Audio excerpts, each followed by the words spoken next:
An awful lot of people around England were thinking that the point of the lockdown was to suppress the virus, maybe get them to move down a tier. They're discovering that's not the case. Listening just recently, in the last couple of hours, to the Chief Medical Officer in the number 10 press conference, it sounded like Chris Whitty might have fears that the relaxation over Christmas could require another tightening after that. He was asked about the idea of hugging grannies and granddads and seemed very down on that idea, very worried, dreading the Christmas relaxation. Boris Johnson in that press conference was trying to introduce a note of hope and say it is not your destiny if you're in a tight tier now that you'll always be in it. He pointed at Liverpool where there had been mass testing.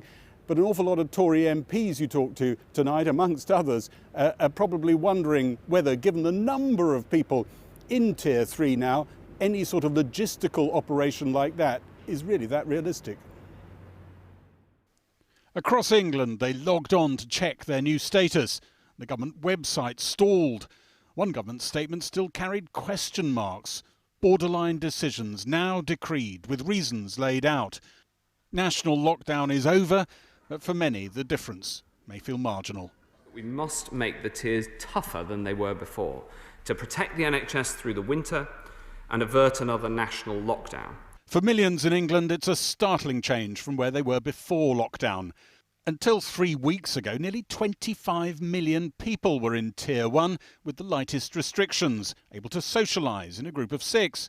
That tier is now virtually empty, with only 1% of the country in it. Tier 2 had 24 million people in it before.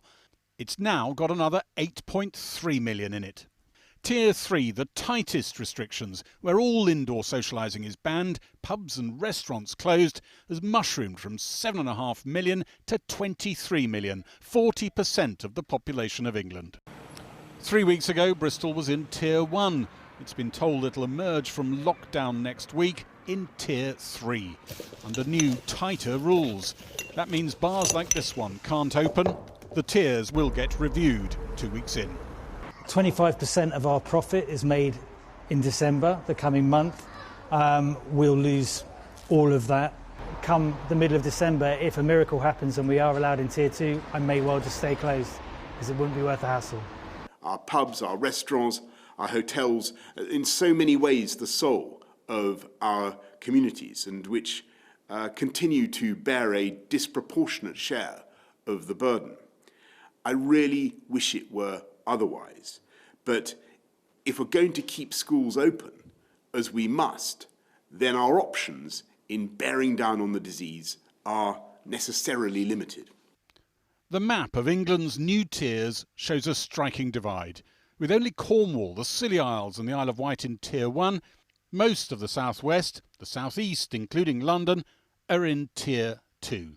The toughest tier, Tier 3, is heavily clustered around the Midlands and the north. Our analysis shows if you draw a line through England, 77% of the population of the north and the Midlands is now in Tier 3. South of the line, 10% of the population is in Tier 3. It feels like there's definitely that north-south divide. For us, we were never really out of it, like in Manchester. In Altrincham as elsewhere, some feel they've been bunched unfairly with neighbouring boroughs that have higher infection rates. We are incredibly disappointed that Lancashire has gone into Tier 3. And we think that government didn't understand our large and complex geography. Across the country in Tainbridge, the same bafflement. This area has one of the lowest rates of COVID infection in the country. It finds itself lumped into Tier 2 with the rest of Devon. This particular area deserves to be in a lower tier. I think we were hoping if they did it by district, Tainbridge would be okay. We thought we'd be in Tier 1. Because they've done Devon, no, lost out really, so it's a great shame. But yeah, we were surprised. Cruise ships laid up off the Devon coast. The Prime Minister's message to those dreading their new tiers: there were some freedoms to be enjoyed. There was some hope. Shops, gyms, the leisure sector, hairdressers, other forms of personal care, places of worship will reopen. You will no longer be instructed to stay at home, though you should continue to work from home if you can. The rule of 6 will once again apply in public outdoor spaces, and organised outdoor sport can begin again. Your tier is not your destiny. Every area has the means of escape. The government says troops will assist Tier 3 areas to get the sort of mass testing that helped Liverpool move down a tier. But there are now millions more people in Tier 3 and thousands of businesses like this brand new hotel in Coventry, once the home of the local newspaper, due to open next week. The impact of it is just immense, and I think will have has big implications on. I don't think the government's really got the psychology of the situation and the people at the moment. All the people I talk to are really at the end of their tether now of being locked up. Losses mount for businesses across the country like this one, now mothballed. Socialising indoors banned for all but 1% of the population. Lockdown over next week, but you might not know it. Well, both the Health Secretary and the Prime Minister praised Liverpool for getting its case rate down. The city entered lockdown under Tier 3, but will exit it in Tier 2. For most places in the north of England, though, it was a very different story. Tier 3 beckons for much of the region, including Greater Manchester, from where our North of England correspondent Claire Fallon joins us now. Claire. That's right, not just Tier 3 beckoning, but Tier 3 again. This is Altrincham. It is a month before Christmas, and, you know, at other times, were it not for COVID-19, this strip by the market would be full of people, late night shopping this evening, buying some presents in the market, drinking a mulled wine, and you can see the kind of investment that the bars and restaurants here have made to make themselves COVID compliant, the outdoor seating, the heating that's there, in the hope and, frankly, expectation that next week when we come out of this national relock, they'd be able to open their doors again and welcome customers back in some kind of numbers anyway. But the reality is that the Tier 3 next week will not be the same as the Tier 3 we had only a few weeks ago, because these bars and restaurants will have to remain closed for everything other than takeaway.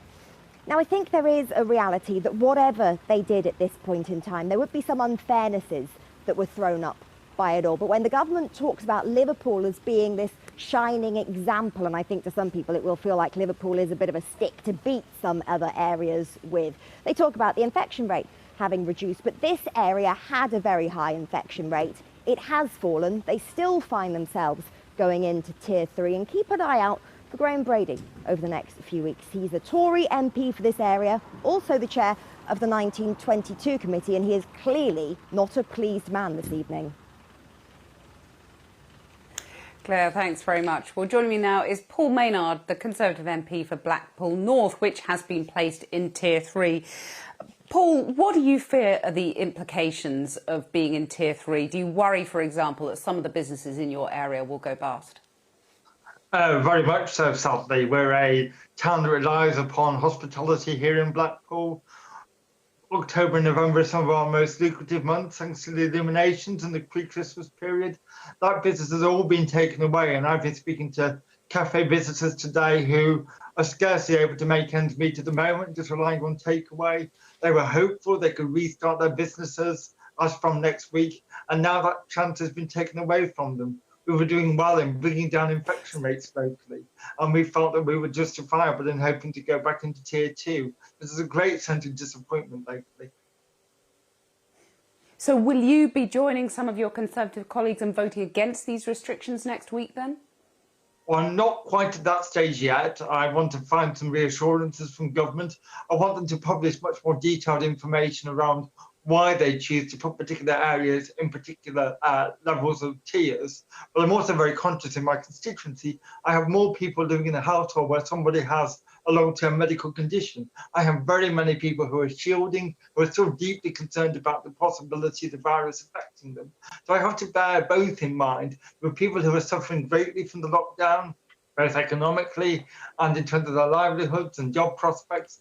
I have to balance that with the needs of my vulnerable, elderly and sick in the constituency as well. It's a dilemma that every single member of Parliament is having to wrestle with. So bearing in mind those vulnerabilities you talk about, you do accept, do you, that further restrictions in many places across the country are needed to prevent further deaths? I recognise that ministers have a difficult balance to strike. That's why I think it's important that when they put an area in a particular tier, they explain precisely what statistics they have had at the forefront of their mind when they decided to put a borough like Wyre in my constituency in tier 3, when it has an infection rate below the national average. I need to understand much better what they're taking into account and why they are insisting on applying a pan-Lancashire solution, as you heard from the Chief Executive of the County Council earlier. So would you hope that you might be able to persuade the government to do different things in different parts of the county? Yes, certainly. I think that needs to be applied across the country as a whole. I want to see a more sophisticated, localised approach, not just what tiers we're going, but to the support that is offered to those tiers. Economically, the hospitality sector in Blackpool needs much more targeted support than it's getting at the moment. The council's doing its best, but it has limited resources. So we need a much more targeted approach, I think, across the country as a whole, understanding the impact lockdown has on different types of community.